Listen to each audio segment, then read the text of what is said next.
2 завсарт y тэнцүү x дээр нэмэх нь 4, y тэнцүү y-г x-ээс ханд t-5 пунктын графикууд дээр харгалзсан энэ цэгүүдийг тэмдэглэн AB хэрчмийн OX тэнхлэгтэй параллел байхаар авчээ. AB хэрчмийн хамгийн хүрдэг алгавч. За AB хэрчим маань OX тэнхлэгтэй параллел байна гэдэг чинь тэрийг дээр y-гийн утга нь болохоор бид нарт y-гийн утга нь A шулуун байна гэсэн. Ийм шулуун. Тэгвэл энэ шулуун маань y тэнцүү x дээр нэмэх нь 4 шулуунтай огтлож байгаа цэгийн A цэг гэж үзэх юм бол A цэгийн координат нь мэдээж y-гийн утга нь A байна. X-ийн утга нь болохоор энэ A болчихно гэдэг чинь A-гаас асах нь 4 болчихсон. За мөн ижилхэн y тэнцүү y-гийн x-ээс асах нь t-5 зэрэг.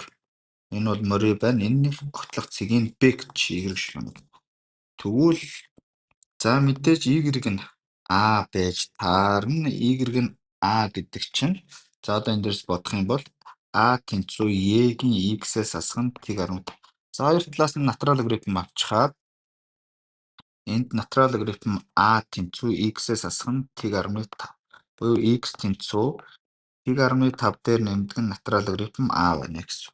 За энд t-5 дээр нэмэх нь натурал логарифм A гэсэн. За одоо энд бид нарт AB хэрчмийн уртыг бол AB хэрчмийн уртыг бол.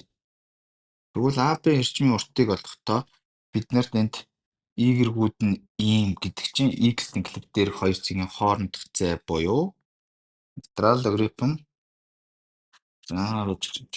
бид нар ингэж бичсэн. t-5 дээр нэмэх нь натурал логарифм A-гаас асах нь A цэгийн координат буюу A цэгийн координат чинь төгсгөлийн цэгээс эхлэлийн цэгийг асчаар чинь A-гаас асах нь 4. За энэ квадраттай нэмэх нь A-гаас асах нь A-гийн квадрат буюу ингээ язгуур авчихсан. За энэ дээрээс бодчих юм бол энэ тийг болчихно гэдэг чинь энэ квадраттайгаа хураагдаа бидний хоёр цэгийн хоорондох зай маань юу болох вэ гэхээр натурал логарифм A-гаас асах нь A нэмэх нь 4.5 гэдэг. Тэгвэл энэ хоёр цэгийн хоорондох зай чинь зөвхөн A-гаас хамаарч байна. Тэгвэл бид нарт энэ хоёрын хамгийн богино зайг олохын тулд ийм пункт зохиолч байна. Натурал логарифм A-гаас асах нь A нэмэх нь 4.5 пунктын хамгийн бага утгыг олъё гэсэн. За пунктын хамгийн бага утгыг олохын тулд нэгдүгээр нь бий уламжлаад тэгтээ тэнцвэрч сэжигтэй цэг.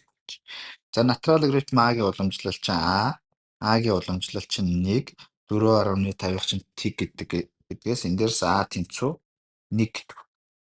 A нэг үед хамгийн бага утга авах. Тэгвэл A тэнцүү 1 A-гийн оронд 1-ийг орлуулчихаар натурал логарифм 1-ээс асах нь 1 нэмэх нь 4.5 буюу энэ тэнцүү натурал логарифм 1 гэдэг чинь логарифмын арын тоо 1 байна гэдэг чинь тухайн логарифм тэгтээ тэнцүү гээд энэ тэнцүү 3.5 буюу D ярилт авах нэ.